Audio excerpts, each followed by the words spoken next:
Hi, welcome. This is Murtaza Hassan speaking.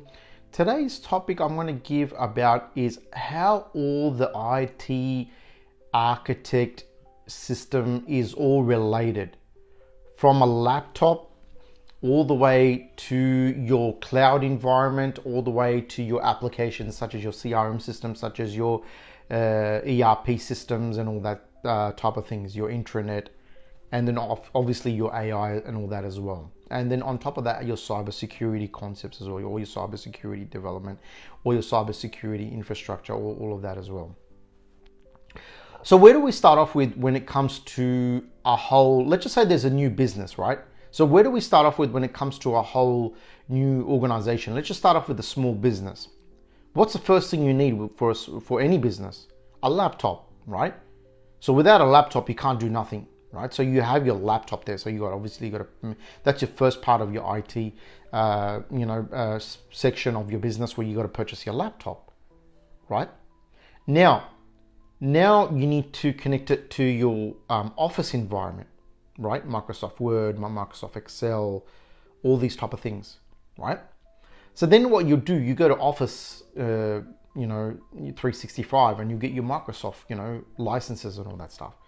Remember, when you purchase like Office license, there's all different types of features and categories that you can purchase. For example, if you want to have Power Automate Flow with your Microsoft Office license, it might cost extra money for that, right? So you have to consider the license perspective, right? So some licenses might be like, I don't know, like $30 a month or something like that, or even less, even more, right?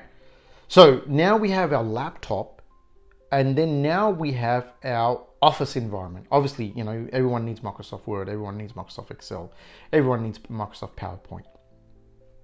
The one after that is now you got to maintain your user details, user and groups, right? Like, let's just say you got a new staff member. How would you cater for that? That's where you have your Entra ID or your Azure Active Directory ID in your cloud environment, and you create your users and groups. So you have your users and groups, and you set all that up and go from there. What about email, right? Let's just say you need to create some rules in your email or some distribution list and all that stuff. Let's just say you want a shared email box with a couple of your staff members, right? So you might have an exchange online, for your email purposes, your distribution emails and your shared email box and all that stuff. Okay, then you're talking about your custom applications, right? Where would you develop your custom application? Now, these days, in the year 2026, we have Claude, Claude Code. We have Cursor.com. We have Windsurf to make a lot of your AI development for you, right? And even if you do your AI development, it should be structured in a proper way. For example, your UX UI design, where you get that from. So for example, you can use like tools like such as GenSpark or something like that to make your UX UI design. So these are your custom code, and where would you host your website or your web application?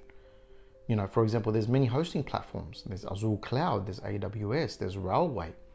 So this is another aspect to think of in your small business or any business. And then you got your built-in applications like your CRM systems. Now there's a lot of CRM systems out there. There's HubSpot and there's Salesforce, there's Microsoft Dynamics CRM, and there's all these other CRM systems out there. Which one would you choose? Which one would you go for? So this is another aspect to consider. So you have your CRM based systems, right? And basically CRM is used to manage all your contact lists. That's one reason you can use it for. What if you want to send a marketing list to emails to everyone? That's another thing to think about. How would you send your marketing list? The CRM's built for marketing purposes. What about for your sales? Your sales, like you want to, you use it for your sales, and you can even link your sales to your LinkedIn Sales Navigator. There's all these aspects that come into play.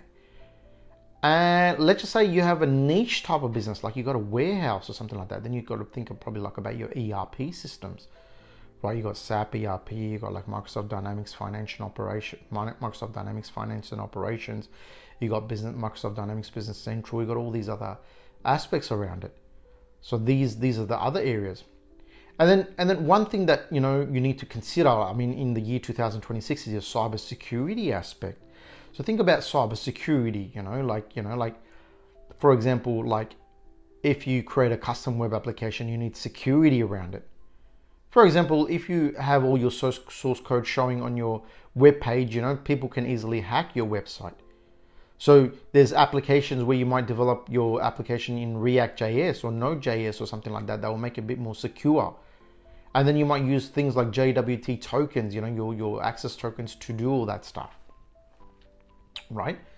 And then in cybersecurity aspects is like, when you got a staff that's trying to install software on your laptop, then, you might want to restrict certain softwares. You might give them an admin account, all these type of things. You might have a Citrix environment that when I want to connect to other client servers, let's just say you're a consulting company and you have to do all these things, right? And then on top of that, let's just say, like the certain, in your website, there's certain IP addresses you want to restrict, and there's certain IP address you want to, like blacklist and whitelist, and all these type of concepts come into play. So these are all linked together, right? You're from your laptop to your cloud environment, to your softwares, to your custom softwares, from your APIs. There's some APIs integration to your cybersecurity.